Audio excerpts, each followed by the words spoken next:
कभी कथित टुकड़े टुकड़े गैंग की सदस्य कही गईं, कभी राजद्रोह में गिरफ्तारी और फिर राजनीतिक पार्टी का हिस्सा रहीं। जवाहरलाल नेहरू यूनिवर्सिटी की पूर्व छात्र नेता शेहला रशीद ने अपना रुख बदल लिया है। पीएम मोदी की धुर विरोधी रहीं शेहला रशीद अब मोदी सरकार की तारीफ कर रही हैं, उनके कामकाज का गुणगान कर रही हैं। शेहला ने कहा है कि कश्मीर में मानवाधिकार का रिकॉर्ड सुधरा है। ये बात को स्वीकार करने के लिए वो मजबूर हैं।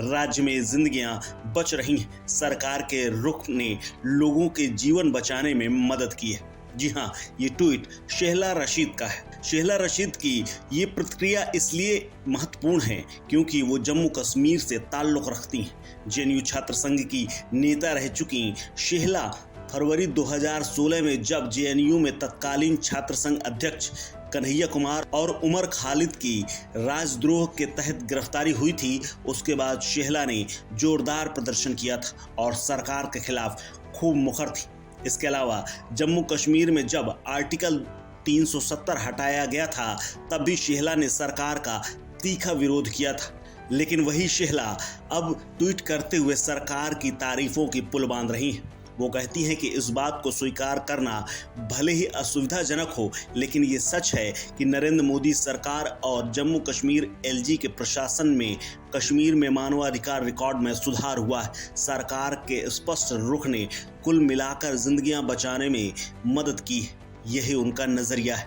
शेहला ने पहले कश्मीर घाटी में रहने वाले आईएएस अधिकारी शाह फैजल ने जब धारा 370 को लेकर अहम बात की थी और इसके अलावा राजनीतिक पार्टी बनाई थी तो उनके साथ थी। पिछले महीने किए गए इस ट्वीट की भी काफ़ी चर्चा हुई थी। इस ट्वीट में शाह फैजल ने लिखा था कि मेरे जैसे कई कश्मीरियों के लिए अनुच्छेद 370 अतीत की बात है। झेलम और गंगा हमेशा के लिए महान हिंद महासागर में विलीन हो गई। कोई वापसी नहीं है, केवल आगे बढ़ना है। मोदी सरकार की नीतियों को लेकर शाह फैजल के बदले रुख ने सभी को हैरान कर दिया गया था। अब शेहला ने भी मोदी की तारीफ करके यही दर्शा दिया है कि वाकई में कश्मीर में हालात सुधर रहे हैं।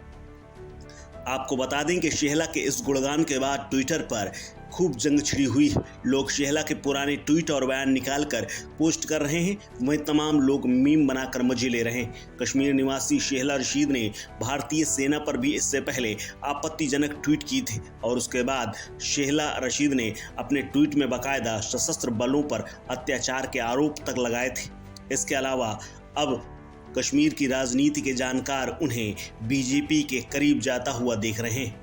आपको बता दें कि शेहला छात्र जीवन से ही काफ़ी चर्चा में रही। इसके साथ ही 3 साल पहले शेहला के पिता अब्दुल रशीद शोरा ने भी गंभीर आरोप लगाए थे। उन्होंने कहा था कि शेहला को देश विरोधी एक्टिविटी के लिए बाहर के देशों से फंडिंग मिलती है। उन्होंने इस संबंध में जम्मू कश्मीर के डीजीपी को बाकायदा लिखित शिकायत दर्ज कराई थी। आपको बता दें शेहला रशीद जेएनयू की रिसर्च स्कॉलर रही हैं। 2015-16 में यूनिवर्सिटी के छात्र संघ की उपाध्यक्ष रही और शाह फैजल की party Jammu Kashmir people movement से जुड़ी हुई थी। शाह फैजल ने आईएएस की नौकरी छोड़कर ये पार्टी बनाई थी, लेकिन बाद में उनका हृदय परिवर्तन हुआ और मोदी सरकार की तारीफ करके दोबारा नौकरी ज्वाइन कर ली और कश्मीर के लिए काम करना शुरू कर दिया। इस खबर में फिलहाल इतना ही। अपडेट्स के लिए बने रहिए वन इंडिया हिंदी के साथ।